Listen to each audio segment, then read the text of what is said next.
नमस्कार विद्यार्थी मित्रांनो, एम-एस-एफ संदर्भात महत्त्वाची अपडेट आलेली आहे। या ठिकाणी तुम्ही पाहू शकता आपल्याकडे आज 4 अपडेट आलेले आहेत। त्यामधील पहिली अपडेट महाराष्ट्र राज्य सुरक्षा महामंडळ या ठिकाणी तुम्ही पाहू शकता दिनांक 7/7/2025 ची अपडेट आहे। कार्यालयीन आदेश महाराष्ट्र राज्य सुरक्षा महामंडळातील सुरक्षाकर्मी यांना त्यांच्या नावासमोर दर्शविलेल्या आस्थापनेवर तात्पुरत्या व कंत्राटी स्वरूपात नेमणूक देण्यात येत आहे। या ठिकाणी तुम्ही पाहू शकता संपूर्ण माहिती या ठिकाणी दिलेली आहे। M-S-F number, name, old post, old location, new post, replace in place संपूर्ण माहिती या ठिकाणी दिलेली आहे। या ठिकाणी तुम्ही पाहू शकता तुमचं नाव यामध्ये आहे का पहा। दुसरी अपडेट आता आपण पाहणार।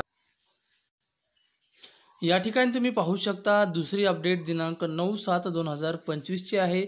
कार्यालयीन आदेश महाराष्ट्र राज्य सुरक्षा महामंडळातील खालील तक्त्यामधील सुरक्षाकर्मींना त्यांच्या नावासमोर दर्शवलेल्या आस्थापनेवर व पदावर तात्पुरत्या कंत्राटी स्वरूपात बदलीने नेमणूक करण्यात येत आहे।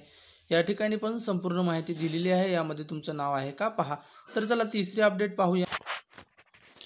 या ठिकाणी तुम्ही पाहू शकता तिसरे अपडेट तुमच्या समोर आहे। कार्यालयीन आदेश दिनांक 9/7/2025 चा हा कार्यालयीन आदेश आहे। या ठिकाणी तुम्ही पाहू शकता महाराष्ट्र राज्य सुरक्षा महामंडळातील खालील तक्त्यामधील सुरक्षाकर्मींना त्यांच्या नावासमोर दर्शवलेल्या आस्थापनेवर व पदावर तात्पुरत्या व कंत्राटी स्वरूपात बदलीने नेमणूक करण्यात येत आहे।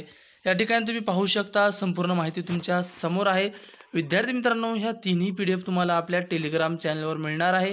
त्यामुळे जास्तीत जास्त विद्यार्थ्यांनी आपल्या टेलिग्राम चॅनलला जॉईन करा आणि ही माहिती आवडली असेल तर आपल्या चॅनलला सबस्क्राईब करण्यास विसरू नका। जय हिंद, जय महाराष्ट्र। पुन्हा भेटूया पुढील व्हिडिओत। धन्यवाद।